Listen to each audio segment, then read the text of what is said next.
Hi everyone, Sammy here with Coastal Carolina's woman head golf coach, Katie Quinney. So Katie, tell me how you prepare your players for the potential of playing on tour with your experience of playing professionally. Well, I think just a lot of it goes into obviously when they first come in, a lot of it is just actual education, making sure they have proper warm-ups, proper nutrition, teach them how to practice, tailor the practices to kind of how they really like to practice, and then actually how they hate to practice because getting them out of their comfort zone is really important. And then really just it's all about just breeding confidence and then working with what you already have, working the stats. You might take a player from a 77 average and it's pretty easy to go 75, 74, and then you're looking at a half a shot, a half a shot, a half a shot, and so it gets pretty nitty gritty to find those, but we can do it. So what drove you to want to coach and what has kept you motivated?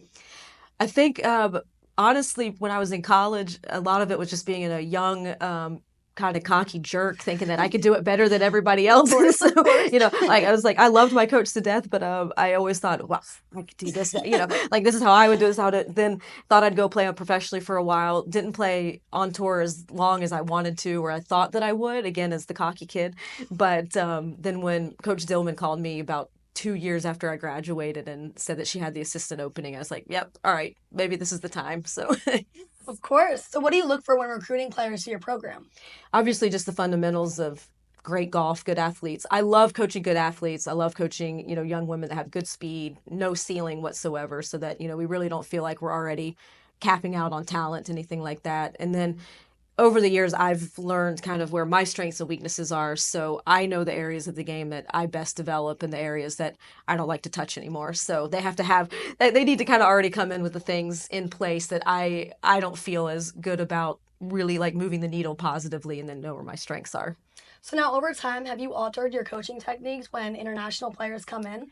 I'd say not so much for a little bit on the internationals, just because culturally, obviously, just have to be sensitive to a few things, and again, kind of trying to create the communication styles and whatnot to build the trust. But more, I mean, honestly, it's probably just more generationally. I've had to evolve and change a lot over 16 years of um, you guys changing a lot. And, I just think, 16 years ago, what motivated teams and what motivated individuals just doesn't work anymore. So that's kind of been more is trying to find the points of the communication techniques and making sure that we're doing what we need to do that actually works to touch the student athletes the right way.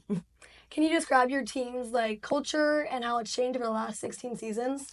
Again, it's sort of just it's so fluid, and every team is different. I mean, if you have 8 players and only one player leaves and one player comes in, it completely changes the chemistry of the team. So this one right now, they're very family oriented, they're driven, but from a kind of togetherness and like a love standpoint, which has been really fun to watch. So we're having more fun than we've had in a lot of time. Like we've really brought the joy back to the program, which has been really incredible for me to experience because obviously it's a lot more fun when joy and family and just actually wanting to kind of be in it together is a little more of the focus.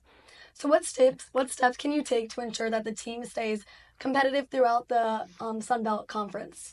That's been tough. I mean, going from Big South to Sun Belt was a huge jump, and then the additions to the Sun Belt in these last few years have added so much depth and competitiveness to the league. So it's tough, but I mean, obviously, recruiting is probably number one. I've got to make sure that every year we're reloading with talent because we don't have time to waste. Like we have to get freshmen in that are just ready to go. They'll have 8 months to prepare for Sun Belt, and got to get them ready.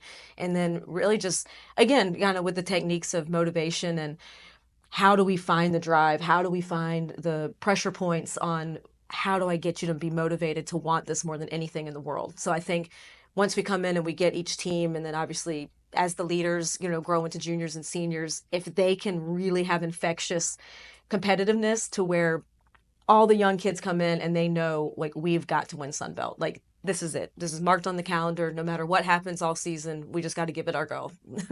So as the spring season comes up, what improvements can the team make going into the next year? We had some maturing to do, but I think the learning curve was pretty quick. We had 3 freshmen on the roster right now, but I've seen tremendous improvement. Like they're asking questions, they're learning a lot. So I think that we're going to see a lot of swift improvement as far as the talent is there, the literal everything, right? All the building blocks are in place. Now we just need the scores to drop. So in your career so far, what has been the most fulfilling moment for you as a coach? Um There's been a lot, but I will say it goes back so far. So I hope there'll be another one soon. But 2011, when we qualified for the national championship, that was incredible. So I'll never forget walking those last 9 holes and no cushion. There's no safety margin. I Yeah. mean, anyone can make a 12 any minute, but but walking those last 9 holes with I was with one player in particular, with Jess, and we were paired with Cal Berkeley and Arizona State, and I'd been recruited by Cal, and that coach had always been a mentor of mine, and her assistant coach is one of my best friends from junior golf growing up. And Arizona State, they had just two unbelievable Hall of Fame coaches, and just walking with them is like, okay, yeah, we're doing it. We kept up, and those last few holes, knowing that barring a disaster that we were going to get through, that was pretty incredible. Now we're going to do some quick speed round questions for Katie, and let's see how she does. As the intern with Ultimate Long Drive, I'm curious to know what your longest drive is. I don't know. I know I've hit a few over 300, but downhill, desert, maybe a cart path. If you could play one round of golf with one club, what would it be and why? 6-iron. Probably because middle iron, so I can trap it to hit some long drives, and I can still chip and putt with it. If you could play any round of golf with any famous golfer, who would it be? Kathy Whitworth. She's so competitive. What is your favorite drink and snack on the course? Water and beef sticks. Moving into professional sports, who is your team? Buccaneers, Jaguars, or Dolphins? Jaguars. Heat or Magic? Magic. Marlins or Rays? Rays. Lightning or Panthers? Lightning. All right. Who is your favorite golfer of all time? Kathy Whitworth. What is the best course you've ever played? Sleepy Hollow. What is your favorite course you ever played? Probably still Sleepy Hollow. Maybe some of the courses, Lake Tahoe. If you could play any game of golf anywhere, where would it be? Augusta National. What is your biggest golf pet peeve? I don't know of a pet peeve, but I did love it when they fixed the rule that you could tamp down spike marks and things on the green. Now, if you could make any rule in golf, what would it be? I would say move it out of a divot, but I actually do think that is kind of a critical part of just the rub of the green. So I don't know, maybe move out of the divot, maybe something else. Now, do you have any superstitions or rituals you like to do? Nope, I forbid those on the team. This is Sound Off with Sammy. Thank you, Katie Quinney, women's golf head coach, for meeting with me today. Good luck with your spring season, Thank you. and we'll see you next time.